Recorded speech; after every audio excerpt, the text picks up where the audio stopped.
Circle పరిధిలోని Vanasthalipuram Swagat grand హోటల్లో తనిఖీలు నిర్వహించడం జరిగింది. మా ఫుడ్ ఇన్స్పెక్టర్ మేఘం గారు, నేను సంయుక్తంగా. నిన్న ఒక కంప్లైంట్ రావడం జరిగింది. ఒక 5 విద్యార్థులు ఇక్కడ మటన్ బిర్యానీ తిన్న తర్వాత వాళ్ళకి స్టోర్ చేసిన మటన్ బిర్యానీ పీస్లో వచ్చిందని, బిర్యానీ వాసనతో కూడిన ముక్కలు వచ్చినాయని చెప్పేసి వాళ్ళు డయల్ 100కి కాల్ చేసి పోలీసులకు కంప్లైంట్ చేయడం జరిగింది. వాళ్ళు మా ఫుడ్ ఇన్స్పెక్టర్ గారికి సందేశం ఇచ్చారు, ఇది ఒకసారి ఇన్స్పెక్ట్ చేయాల్సిందిగా. మాకు ఇన్ఫర్మేషన్ వచ్చే వరకు రాత్రి అయింది, అందువల్ల ఈరోజు మార్నింగ్ ఇన్స్పెక్షన్ పెట్టాము. అయితే ఇన్స్పెక్షన్లో అంత కిచెన్ అంతా కూడా తనిఖీలు నిర్వహించడం జరిగింది. కొంత నిల్వ ఉంచిన ఆహార పదార్థం అనేది కనుక్కోవడం జరిగింది. అంటే రైస్, ఫ్రైడ్ రైస్ కోసం ఉపయోగిస్తారని చెప్తున్నారు వాళ్ళు, అది ఒకటి కనుక్కున్నాము. అదేవిధంగా టమాటాలు, కొన్ని కులిపోయిన టమాటాలు సాస్ కోసం వాడుతున్నారు.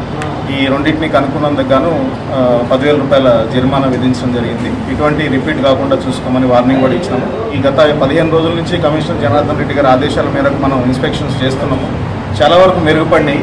అయినా కూడా 1-2 అంశాల్లో ఇంకా వీళ్ళు జాగ్రత్తలు తీసుకోవాల్సి ఉంది.